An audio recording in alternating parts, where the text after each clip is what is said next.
What do we have our eyes on? What is the single most fascinating storyline or team heading into the offseason? I'm going to talk about the Browns as my most interesting team for a lot of reasons. Sources say that the Cleveland Browns are in agreement with the Dallas Cowboys on a trade for Amari Cooper. Jarvis Landry is now available as a free agent. The Browns have also agreed to terms with defensive tackle Taven Bryan. Deshaun Watson meeting today, this is interesting, with the Cleveland Browns. The New England Patriots are sending outside linebacker Chase Winovich to the Cleveland Browns in exchange for Mack Wilson. They done making moves? I'm not so sure the Cleveland Browns are done making moves. Andrew Berry releasing a statement on the releasing of center J.C. Tretter. Andrew Berry is not going to leave any stone unturned. The Browns have agreed to terms with return specialist and wide receiver Jakeem Grant. So the Browns are releasing Austin Hooper with post-June 1st designation. Watson and his camp informing the Browns this morning that they are looking elsewhere. Baker Mayfield, the Browns quarterback, told ESPN that he has requested a trade. In an unbelievable, stunning turn of events, Deshaun Watson is expected to be a member of the Cleveland Browns. Yes.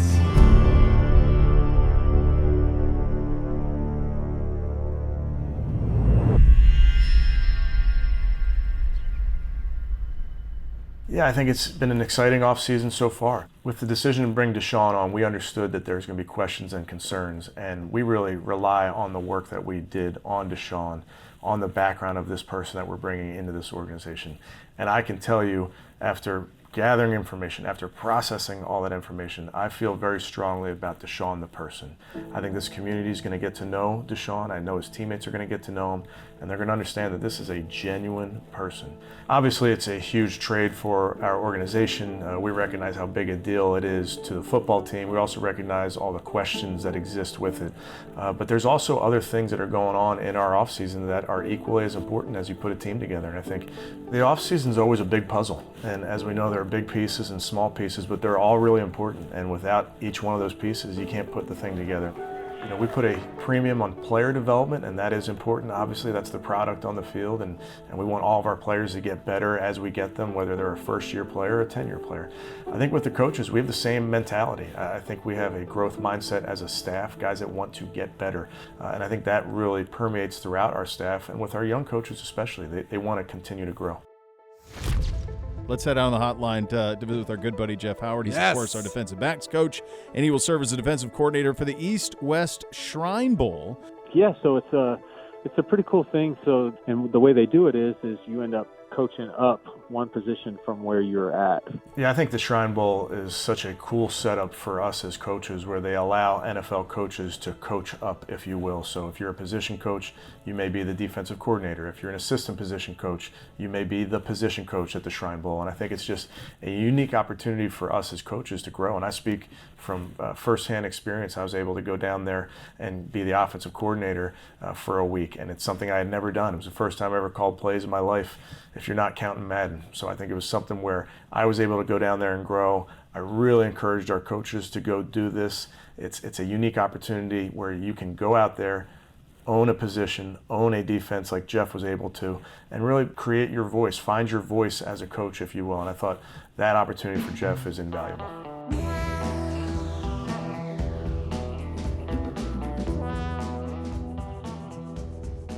The Shrine Bowl is an all-star game. Top seniors in college football get the opportunity to come out here and show their skills in really a practice setting, and then also to come out in a game. And as coaches, I think it's a great opportunity to be able to work with some of these guys and really kind of see where they are. And through the day-to-day process, that's going to be very similar to what they face in the NFL.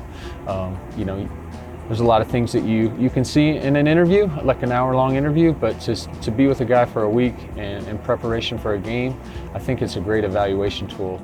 Over here, we'll start on the 15-yard line, and we'll try to get everybody as many reps as we can. Let's get a break real quick. Chance, you got him. Hey, defense on 3, 1, 2, 3. Defense. Well, who's reliable? I want to know who is reliable. Yeah. Good. Nice. Good finish, good match. Good match. There we go, D, there we go, D. Nice. Nice pop, nice pop. Hey, you're doing a good job. Having a good week, guys. Keep going, keep doing what you're doing.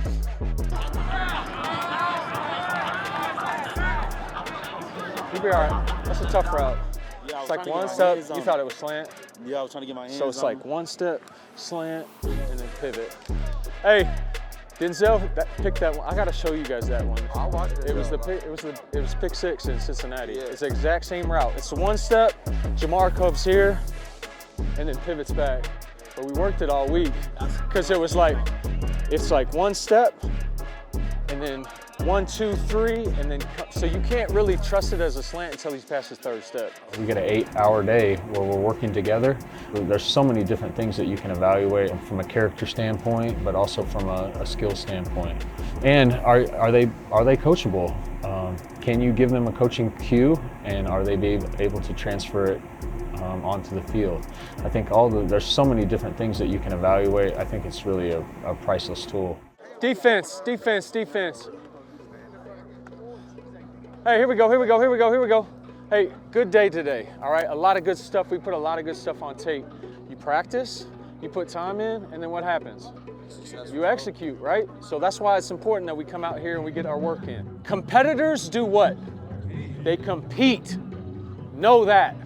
And know that when I'm looking, I want to see guys that are competitors, and I see it out here. And when we go out in this game, we're going to go out and compete, and we're going to go put our brand of football on tape. Okay? So let's everybody get in here. Let's get a compete on 3. 1, 2, 3. Compete!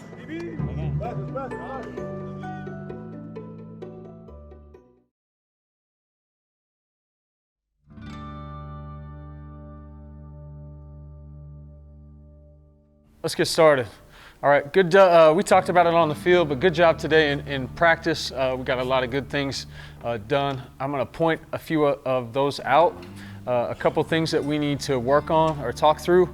There's some complexities in developing a team in 5 days. What the guys have been going through is almost like a game week during the season. So day-to-day, on the day-to-day schedule, what they're going to do is they're going to come in, we're going to meet in the morning, try to go through what we're going to do at practice. We walk through it, and then we go out and practice. And then at the end of the day, we circle back and kind of correct the things that need to get corrected from practice. Middle field safety pushes DeMarcus off. We get an up call, and then he's able to fall off of it. All right, this is really good. Like, being able to do this in 3 days is excellent, guys. Really good stuff. Bell, where are you at? You had one today where you were in this situation, right? Because where's the running back always looking? Inside. So if you're outside and he's looking inside, it's a good opportunity for you to go attack it. All right, so good job. This is a great example of it. In an interview setting, there's only so many questions that you can ask, and guys get coached up on how to answer those questions. I think when you're in a more authentic situation, like on the field, off the field, in the meeting room, you're able to see what do those guys look like on a day-to-day basis. We have a great relationship with the scouting department as coaches, and those conversations are very easy. What did you see today? Sitting in the stands watching, and then they ask me, what did you see? And I think it's those conversations that are so important, because you gain perspective. So let's get a break. We'll have a short, 5-minute break, and then you guys will split up. DBs are here, linebackers and D linemen. Okay? So let's go west side on 3. 1, 2, 3. This is a tremendous week. This game helps kids with rare medical conditions. It's going to help a lot of people around the world, and we all just want to say thank you guys for participating, for being involved in the game, and we're going to have a lot of fun tomorrow and for the rest of the week. So thank you guys. Today is our day before the game, so our coaching staff, football-wise, we'll have some walkthroughs later on and get ready for the game. But really, it's our chance for our players to kind of integrate and meet with our Shriners patients, right, and see what the Shriners Hospital is all about, learn from that perspective. So that's a big part of what Media Day is today. What is going on over here? Oh, holy. Oh. Hey. Giving back, serving is the heart of this game. So today, a lot of the players were able to come down and interact with some of the kids that have been impacted by the Shriners Hospital. And I think that's really kind of a neat thing. It's been a great atmosphere being in Vegas. We've been able to experience some of those different pieces of the city, and even better with combining with the Pro Bowl, right? Can we continue to grow this and see where these guys are now and where they could potentially get to later in their careers? And for them, they're going to get a little bit of a sneak peek as we go to the Pro Bowl Skills Challenge. Man, you see Chubb out there warming up? Chubb's about to run like this 40-yard dash. He's warming up. So we're just here at the Pro Bowl taking a little break from Shrine practices, letting the guys get out and take part in some of the activities and see some of the future stars and guys they want to ascend to be like in their future. Out here, sprint. Like nobody's like warming up. You know how he is? Yeah.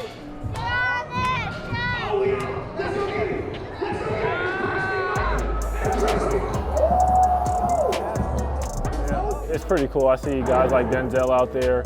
I see Nick out there. He just lost the 40-yard dash to Micah Parsons, so I'll let him hear about that a little bit later. But it's pretty neat to see those guys having fun out there. Come on. We're going to do it.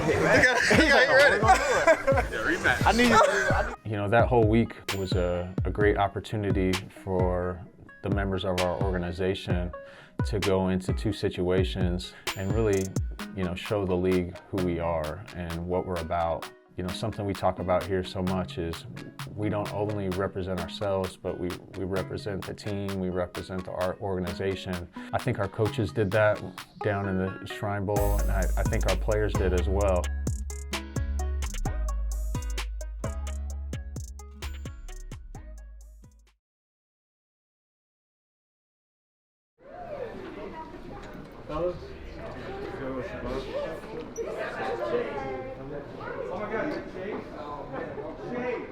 Morning, fellas. How we doing? Good, good. It's game day, right? Game day. All right, so this is what we do. All right, this is why we, you put in the time. All that effort is to go out there and play. And I hope you guys are confident in the preparation that you have. What we're going to do today is we're going to go over the plan, really just to talk through it, make sure we're all on the same page. So like that last meeting before the game was kind of like a comprehensive summary of what we had put in for the last couple of days. So we were really trying to put it all together, like what had we been talking about the last 3 days and what were the high priority things that we wanted to accomplish when we went out there and played. Very important, right? We want to have poise and urgency and discipline in 2 minutes. Who's the pressure on? Offense, all right? They got to score. If they don't score, they lose, all right? So we just got to execute, do our job, and we'll be in great shape. I cut some of this stuff up. Would like to watch with you guys before we go out there.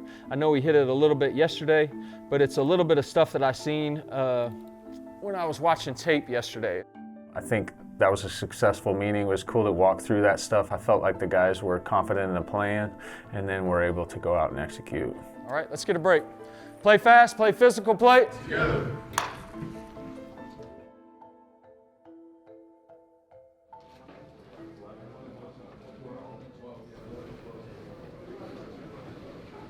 Here we go. Time to roll. Let's go. Let's go.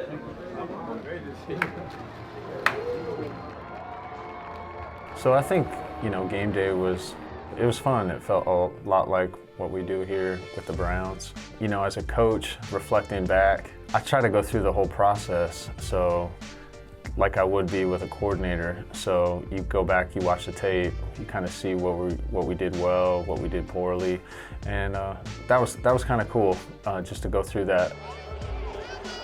Hey! My family is extremely important to me. Like being a father and a husband is like a high priority in my life. So anytime that we get an opportunity to have the kids come out to the game and my wife, it's fun to just share that experience with. Here we go. Opportunity knocks. Who's going to answer? And here we go, underway in this 97th East-West Shrine Bowl. Hey, defense right here. Hey, right here. Hey, when they're backed up, Earmuffs, all right? Earmuffs, alert for hard count, alert for hard count. 2. Third down.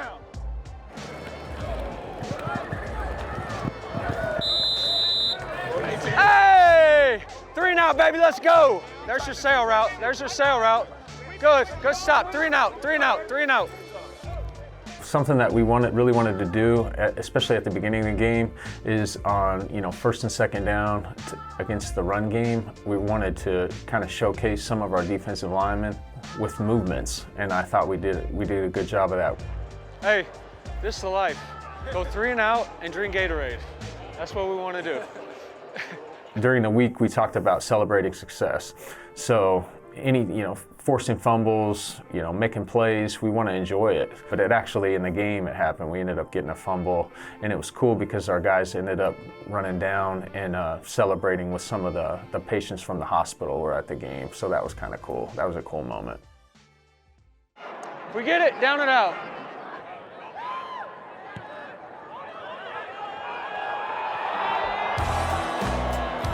Down and out. Thanks for coming out, boys.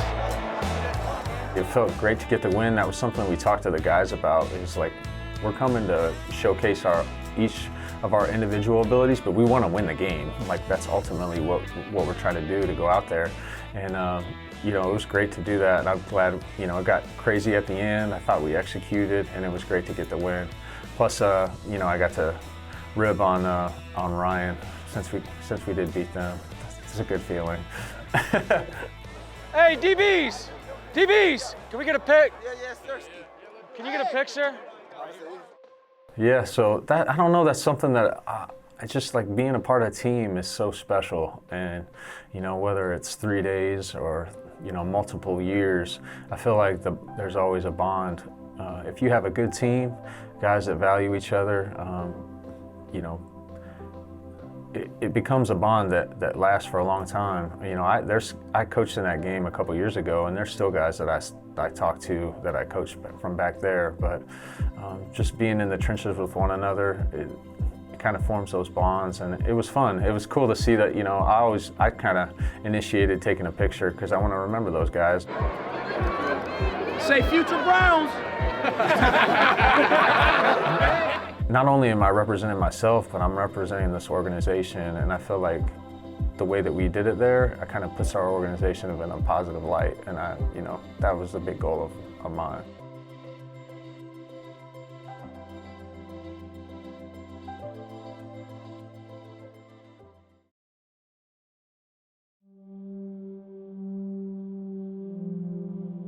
I think staff development is really important to Coach Stefanski. It's something that we've done every offseason that we've been here, starting after the 2020 season. And it's been really impactful for us as a coaching staff. I think it's extremely important to have these opportunities, myself with USA Football and Team USA and what they do with the Shrine Bowl game. All of those things are really important. It not only gives you a chance to develop as a coach, but it also gives you a chance to network around too. So you're meeting a lot of other coaches from other teams. You're getting a chance to kind of grow your network and your tree. And I think something like that, getting the experience and then meeting the people that you do, is something that really helps somebody like Ryan as well. So he took on a new role where he's, helping out with the passing game over in Minnesota, and then also doing, some game management stuff for them, which is one of his strong suits as well. So, it's really cool to see him turn an opportunity for development into an opportunity, obviously, for his career. So we all have aspirations to continue to climb the ladder in this industry, and, being involved in things like this helps us do that. 2 kickoffs gonna be up, man. 2 kickoffs. Defense. Jeff he's an incredible coach. He's somebody who I love to get a chance to go over and watch coach. So it was really cool to see him have that opportunity, because I know he does have aspirations someday of being a defensive coordinator. So he kind of got to get a taste of that. Okay, hey, coaches are gonna hit a few things with adjustment wise. It's really different. It's different being the one who's doing it, because it's on you, to have all the answers. That's who everybody's looking to. So, all you can do when you get the opportunity to watch, really good coaches who do it in the locker room, at halftime is to just learn how they do it, learn how they communicate, some of the things that they prioritize, et cetera. It's just, it's a good learning opportunity. Be a little bit heavier on that. Halftime in the NFL is so fast and furious, but it was kind of like, get into the locker room. I had already been thinking about what the team had been You know, what were they trying to do to us? What did we need to adjust? What are things that we needed to talk about? And then kind of just execute the plan. Good job. Let's set the tone of the second half. Let's get a west side on 3, west side on me. 1, 2, 3. West side. And that's such a big part of coaching on the field, is being able to make those adjustments. And I think it's really cool to kind of see back behind the lens of how that works. I think you can learn a lot about a coach by how they do that and how they take that. You know, you can spend all week prepping for a game and think you know your opponent, but really what happens when you get out there is its own deal. And so being able to make those adjustments both on the sideline and in the game can define you as a coach, really. So every time I'm able to kind of witness a coach doing something like that, I'm learning a lot as well. How would I handle myself in this situation from a composure standpoint, et cetera? It's all a learning opportunity. When everybody got back from the Shrine Bowl, you know, our mode was combine. So it was getting ready for the combine prep. It's going to be cool to get back to normal a little bit, you know, to be able to go through our process, go into Indy, which is such a big part of, you know, the scouting process and the off season. Really what we do as coaches as we get into this off season is we put our scout hats on. So we get to dive into the college tape and really try to become masters of understanding each one of these guys. And the focus has to be on getting better, because that's our mindset. The last season didn't end how we wanted it to. And 2022, we gotta make sure it starts off the right way. And really that just starts with getting back together, starting with the basics, starting at square one, and building something for 2022. I think the most important part in the process for us at the Combine is to be able to visit with these players. These are cool. What's happening, boss? Deshaun. Yes, sir. Nice to see you, man. Color's crazy. The brown and the orange. Happy to be here. I'm excited to be here and looking forward to being here for the rest of my career.